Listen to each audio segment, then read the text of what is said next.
सैन्य कमांडर की 21 और राजनयिकों की 31 बैठकें हुई, जिसके बाद आज ये स्थिति आप देख रहे हैं। रातों रात ऐसा कुछ नहीं हुआ कि जिसके बाद बातचीत की मेज पर दोनों देश यहां पर सामने आ गए और एक सही दिशा में बढ़ते हुए दिखाई दे रहे हैं। इसके पीछे काफी लंबे अरसे से लगातार पहल की जा रही थी। शायद आज उसी नतीजे पर दोनों ही मुल्क आगे बढ़ते हुए दिखाई दे रहे हैं। लेकिन जफर इस्लाम साहब, आपके पास आते हुए देखिए, चीन एक ऐसा मुद्दा है जो चुनाव दर चुनाव बीजेपी के लिए गले की फांस भी बनता रहा है। लगातार विपक्षी दलों की ओर से, खासतौर से चाहे राहुल गांधी हो, चाहे अखिलेश यादव हो, चाहे वो दूसरे और विपक्षी दल हो, वो लोग इस मुद्दे को उठाते रहे हैं। तो अब गलवान जैसी स्थिति दोबारा नहीं बनेगी, उसको लेकर भारत सरकार ने दो टूक क्या कहा है चीन से? इस बारे में कोई भी जानकारी दे पाने की स्थिति में हैं क्या आप, जफर साहब?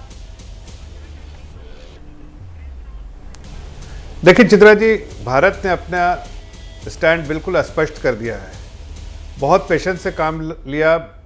बैक चैनल डिप्लोमेसी जो होती है, ट्रैक टू डिप्लोमेसी, उसका पूरा इस्तेमाल किया और अपने स्टैंड को बिल्कुल क्लियर रखा। जो हमें चाहिए वही हमने अचीव करने की कोशिश की और वो अचीव किया।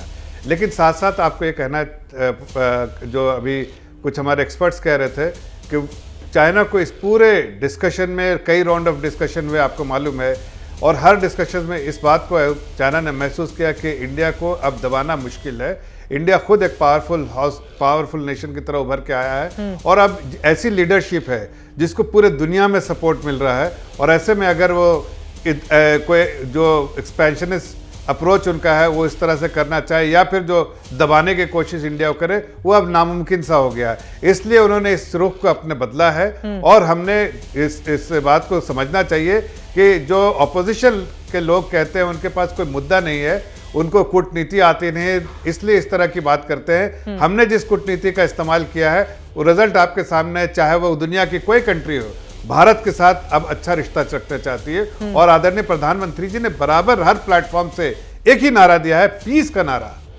अमन का नारा। और हम अपने आप को मजबूत जरूर कर रहे हैं, लेकिन हम किसी जंग में जाने के लिए मजबूत नहीं कर रहे, बल्कि अपने आप को सक्षम और सिक्योर करना चाहते हैं। लेकिन हमारा उद्देश्य जो बराबर रहा है वो पीस का रहा है और इसलिए प्रधानमंत्री जी ने हर बार पीस की दुनिया को अपील की है, पीस की तरफ लेकर गए, लेकिन अपने हितों की रक्षा बिना किए हुए कुछ भी दुनिया को एडवोकेट नहीं किया। के सिन्हा जी, अब मैं सीधे आपके पास आऊंगी। बार बार अगर हमारे जितने भी गेस्ट यहाँ पर बैठे हुए हैं उनकी ओर से इस बात पर जोर दिया जा रहा है कि हिंदुस्तान 1962 वाला हिंदुस्तान नहीं है, अब वो बहुत आगे बढ़ चुका है। बहुत सारे मामलों में वो ताकत के साथ अपनी लड़ाई को लड़ते हुए दिखता है और गलवान में हम सब ने देखा भी था। तो क्या आज जिस बातचीत की मेज पर आने की बात हो रही है, बात बनती हुई दिखाई दे रही है, क्या चीन को भी ये बातें समझ में आ रही हैं कि ज्यादा इग्नोर करना उसके लिए भी ठीक नहीं है? जय हिंद चित्रा जी। देखिए, मैं इसको 21वीं सदी के दूसरे और तीसरे शतक के के समय देखता हूँ।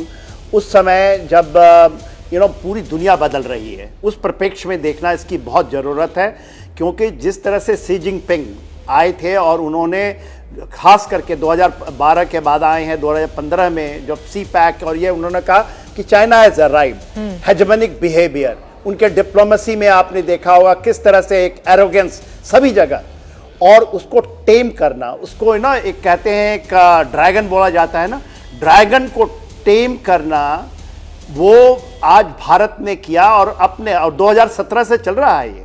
2017 में, आज तो हम लोग केवल 2020 की बात कर रहे हैं जब हम गलवान की बात करते हैं। हाँ। मगर दपसांग के ऊपर में जब आप हमारा एक तो उस समय डोकलाम की बात कर रहा हूं मैं, 73 डेज स्टैंड ऑफ, और मोदी साहब वहां गए थे वुहान में। उस समय का जो बातें हैं, जो समय आपके मीडिया में भी आया था, उन्होंने शी जिनपिंग को एक बात बताया था कि 21वीं सदी एशियन सदी है और ये हम दोनों मिलके चलेंगे। एलिफेंट बोला जाता है इंडिया को और वो ड्रैगन, तो हम इसमें उभर के आएंगे और दोनों की हित की भलाई है। उस समय शी जिनपिंग का एक उनका ये अपना ये कहना, क्योंकि वो डिक्टेटर्स होते हैं ना, वो अपनी सोच से चलाते हैं, चाहे माओ हो चाहे शी जिनपिंग हो। तो उन्होंने ये कहा कि नहीं, यूनिलैटरली हम विश्व में अमेरिका को भी पछाड़ करके निकल जाएंगे। आप तो एशिया पैसिफिक में या साउथ एशिया में आप तो कहीं है ही नहीं, वो कहीं आपको नहीं करना चाहते। ये 17 में बताने की चेष्टा की वुहान के अंदर में, फिर उन्होंने 2019 में बुलाया और साउथ में जहां गए थे मगर शी जिनपिंग नहीं माने। जब उन्होंने 2020 में किया, परिस्थितियां बदली हैं गलवान में, और ये केवल गलवान की नहीं है, इसके अलावा यदि आप यांगसे में आए, क्योंकि मैं सुन रहा था सभीों को, सबने सही बताया, मैं एब्सोल्युटली उनके साथ में हूं। क्योंकि देखिए मिलिट्री ऐसा नहीं कि 62 के मिलिट्री और आज के 2024 के मिलिट्री अलग है। ये मिलिट्री 71 के बाद, उसके बाद भी, पहले शंकर प्रसाद साहब बैठे हुए हैं, बहुत भ्रष्ट हैं, इनके समय भी मिलिट्री इतनी ही स्ट्रांग थी और बहुत बार हुई है।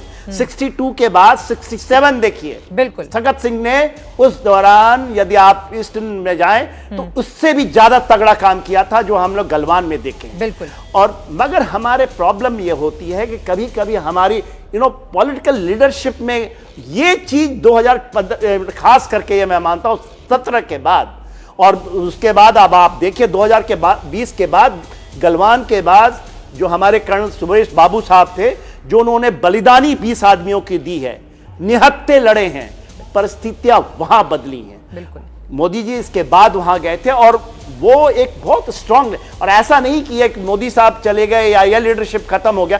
इंडिया डेमोक्रेटिक कंट्री है, तो आप आने वाले समय में कोई ऐसा नहीं कि कोई वीक लीडरशिप, क्योंकि डेमोक्रेसी है, कुछ भी हो सकता है। तो भारत में सबसे इंपॉर्टेंट चीज है आपकी मिलिट्री है, डिप्लोमेसी। आज के ऐसा देखिए जो डिप्लोमेट हैं यहाँ बैठे हैं, दीपक बोरा साहब, बहुत उनकी इज्जत करता हूं, ऐसे डिप्लोमेसी की और जयशंकर साहब की डिप्लोमेसी, और ये कॉम्बिनेशन भारत के भाग्य में आपके 21वीं सदी के उस समय आया कि पूरी दुनिया बदल रही है। मैं उसको उस तरह से देखता हूं ना कि इसका एक इवेंट है। और आने वाले समय में भारत इसी तरह, क्योंकि हम एब्सोल्युटली कॉशियस हैं। आज मैं अभी मिल के भी आ रहा हूं, हमारे चीफ साहब का ये कहना है कि बफर जोन में हमारी नजरें गड़ी हुई। बिल्कुल। हम 21 मीटिंग कर चुके हैं कोर कमांडर लेवल। बिल्कुल। और हम यांगसे में, मैं फिर याद दिलाता हूं, इसी बीच यांगसे में धक्का मुक्की और मुंह तोड़ जवाब मिला था चाइना को। तो यदि हम ये कर रहे हैं तो मैं ये नहीं कहता कि हम सोबर हो जाएंगे। हमें हर एक पल सजग होना है, मजबूत होना है और सामंजस्य रखना है। हमारी सबसे बड़ी कमजोरी का मैं आपको दिखाना चाहता हूं राजनीति के नाम पे जिस तरह से चीजें होती हैं। और आपने डोकलाम के समय में देखा, जब हमारे जवान लड़ रहे थे कंधे से कंधे मिला के 2017 में, तो हमारे कोई एक पोजिशन पार्टी का एक आदमी चाइना के साथ सीक्रेट मीटिंग्स कर रहे थे, ऐसी खबरें आई हैं और वो मीडिया में ही चली, वो उनके एम्बेसडर के साथ मिल रहे हैं। तो ये चीजें नेशनल सिक्योरिटी के ऊपर, देश की भविष्य के ऊपर, देश की चीजों के ऊपर में कोई पॉलिटिक्स नहीं होनी चाहिए। कोई जैसे ही घड़ी का काटा दोपहर 2:30 पे आए, बबीता जी का दिल सास बहू साजिश के लिए मचल जाए। और ये है इनकी बहू, पूरे दिन ऑफिस की टेंशन हो जाए गॉन जब ये करें अपना फेवरेट शो फ्री टाइम पे ऑन। इनकी तरह आप भी देखिए अपना फेवरेट शो अपने टाइम पर और डाउनलोड कीजिए एबीपी लाइव ऐप अपने स्मार्ट टीवी पर।